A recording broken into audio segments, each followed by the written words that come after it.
Bruce, did you get a explanation on the goaltender interference review? No, and I didn't expect one. We were told that they were going to make their call, face off at center ice, whatever it was, either way. So I did not get an explanation. There's an email they put out after that you might even get. I don't know where it goes. I think it's pretty standard that inconclusive, therefore the call on the ice stands, but that's about it.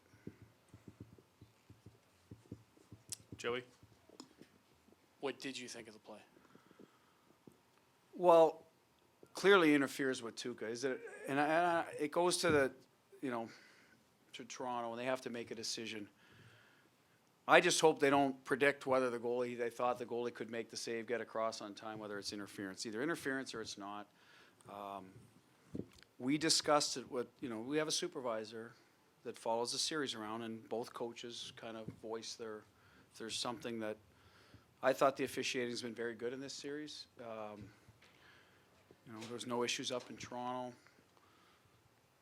There was a play in the third period the other night where Hyman cross-checked Z from behind in a 5-4 game in front of our net to try to create space. Now, there was a lot of net front battles up there, especially in the last 10 minutes.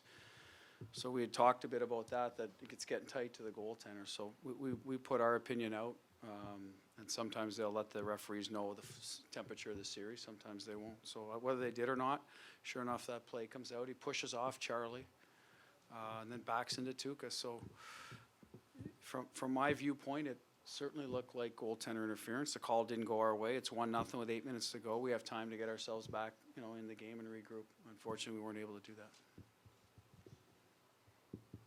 In front, Matt? Bruce, it didn't take long for you to shorten your bench, start juggling your lines. Just what did you see and what inspired that? I didn't think we had energy in our bottom of the lineup. They don't generally play their fourth line a lot, so if our fourth line, or the guys we use in that role, aren't going together in sync,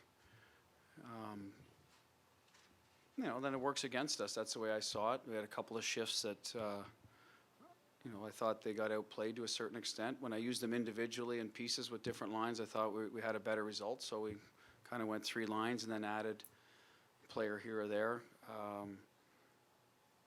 I thought that might work out better for us. Obviously, in the end, we lost the game, so who knows? Clearly, I don't know if it's a difference in the game, the minutes that were distributed, because they're generally energy anyway, and we lacked a little bit of that early. They're not guys that are going to fill the score sheet, and that's what we're lacking towards the end, obviously, with a goose egg up there that we didn't generate enough. That was probably my biggest beef, less about the play of an individual player, but the group not generating enough offense with shots or shot recovery situations where we could take advantage of coverage. We just turned down too many shots, in my estimation. In front. Bruce, what are you seeing from Bergeron and Marchand at 5-on-5? Looked like they struggled to create chances, especially against the Matthews line. Yeah, tonight I don't think there was a lot of 5-on-5 chances either way, to be honest with you. It was a pretty tight game. They've been matched up a lot against Tavares. I think that's talked about. It's pretty much a soft. Tonight we went a different direction. Well, we used both. Bergie's going to play against both Tavares and Matthews. Got in between on the first goal against Matthews scored. I think it was half a line change for each team. And we'd obviously like to see them generate more.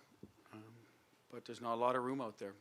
We've said it. Toronto, I think, has done a better job defensively on us.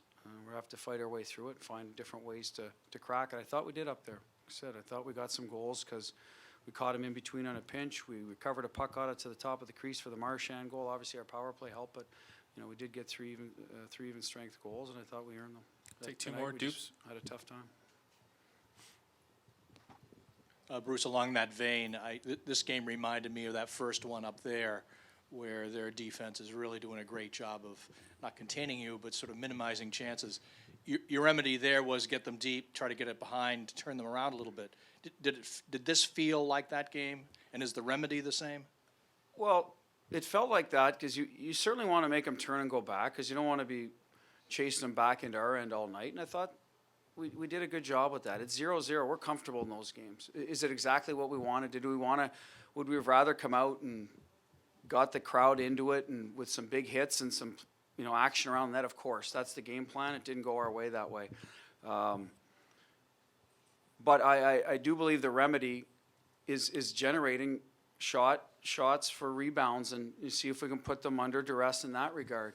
They're good at going back and getting pucks. They're going to break some out. I mean, most forechecks aren't successful most of the time, but it's the times you are that, we've been pretty good at that this year. And if you're not successful, at least you're forcing them to go the full length of the ice. Puck management this time of the year is important. I'm sure they'd say the same thing. They've lost a little of their line rush game trying to get pucks deep.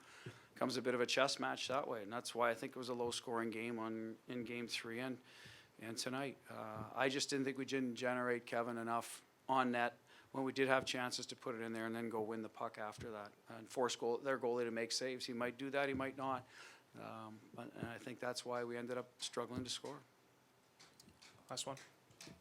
Coach, before the series began, a lot of the talk was about the offense of both teams, Marchand line, or Bergeron line, and Marner and those players. But it is becoming more of a defensive series. Is that something that was expected by yourself and the coaching staff? Well, we're fine with that. We're a very good defensive team that gradually increased our scoring from people other than our power play and maybe our top guys. As the second half went on, we added some players, got healthy here and there, and I thought our secondary scoring went up. Our D started contributing more, so we're fine with good tight games. Just that they were better than us in the third and finished plays. So it's a game that even though you're at home and you want to get out there and be the aggressor and on your toes, at this time of the year, there's a lot at stake. So they're ready to play as well, just like we will be in Game 6. So I think we're fine with that type of game. We got to generate more by, like I said, getting on top of the crease, getting to the net. And most good goalies, if they see it, they're going to stop. But they made two hell of a plays to score. Great seam passes. We broke down a little bit. Shame on us on those. Second one, I think we could have back-checked a little farther. Then they made a play at the last second. The first one was a good seam pass by them. They recovered a puck. We were battling hard on the wall. McAvoy's battling. Z's battling in front. And they end up winning the puck. So at the end of the day, I don't mind the style of the game of being a low-scoring game because generally that works in our direction. But Toronto's proven this series that they're getting more comfortable with it, and clearly they were tonight.